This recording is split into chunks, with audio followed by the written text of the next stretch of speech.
बिस्मिल्लाहिर्रहमानिर्रहीम। अस्सलाम वालेकुम व्यूअर्स। उम्मीद है अल्लाह के फ़ज़ल से आप सब खैरियत से होंगे, तो अल्लाह ताला आप सबको खुश रखे। इसी के साथ आज बिस्मिल्लाह किचन ऑफिशियल में आप सबको खुश आमदीद कहती हूँ।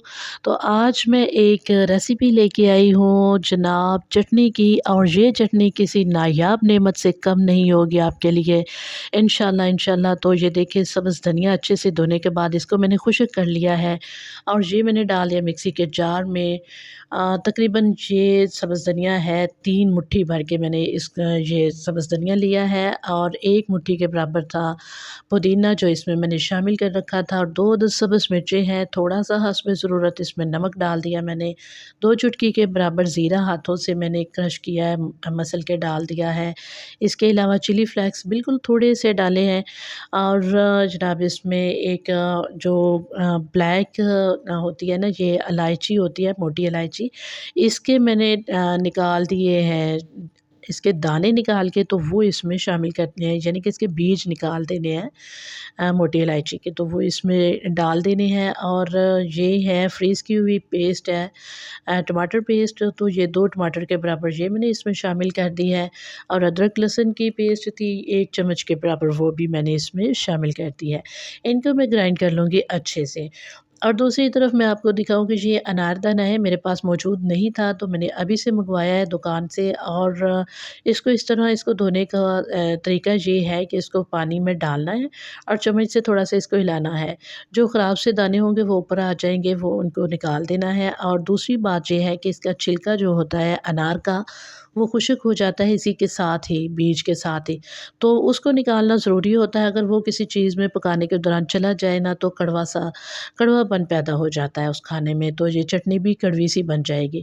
इसलिए इसके 2-3 छिलके के पीस थे, वो मैंने निकाल दिए थे और इसमें शामिल कर दिए थे मिक्सी के जार में, चटनी में। और ये देखिए माशाल्लाह अल्हम्दुलिल्लाह अल्हम्दुलिल्लाह, इतनी बेहतरीन ज़बरदस्त टेस्टफुल ये चटनी तैयार हुई है।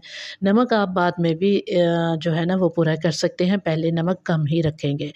तो ये मैंने थोड़ा-सा आपके सामने तकरीबन ये है 1 टीस्पून से भी कम होगा, ये चाट मसाला है, तो इसमें आमचूर पाउडर का टेस्ट जो है ना वो इस चटनी के शान को बढ़ाएगा, इसके जायके को, टेस्ट को, इस 4 चाँद लग जाएँगे इसके साथ।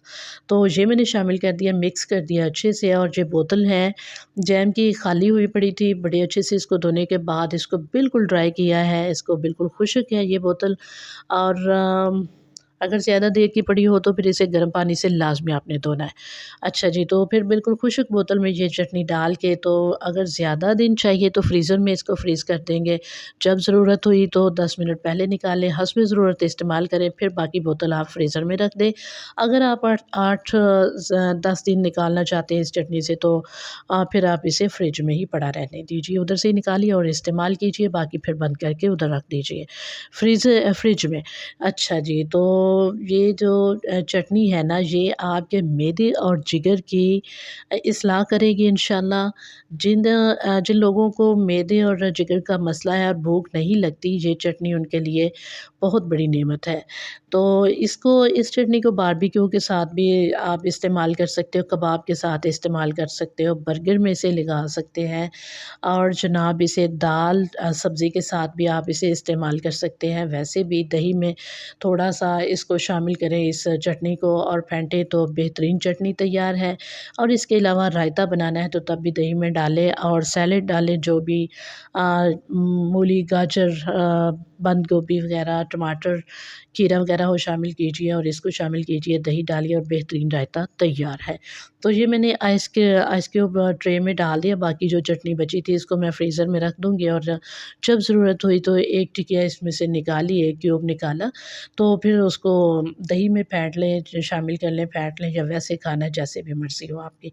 तो ये बेहतरीन चटनी है मैदे और जिगर के लिए, और मैदा और जिगर सही हो तो फिर इंसान की सेहत भी सही होती है, और सेहत सही होगी तो आप अच्छे से रमज़ानुल मुबारक के रोज़े रख सकेंगे, इबादत कर सकेंगे इंशाल्लाह इंशाल्लाह। तो जी लीजिए, ये मेरी तरफ से आपके लिए एक तोहफ़ा है, बेहतरीन तोहफ़ा है। तो एक ज़बरदस्त शरबत की रेसिपी लेके आऊँगी जो रमज़ानुल मुबारक में आपके बहुत काम आने वाला है, और मैदे जिगर की गर्मी को भी दूर करेगा।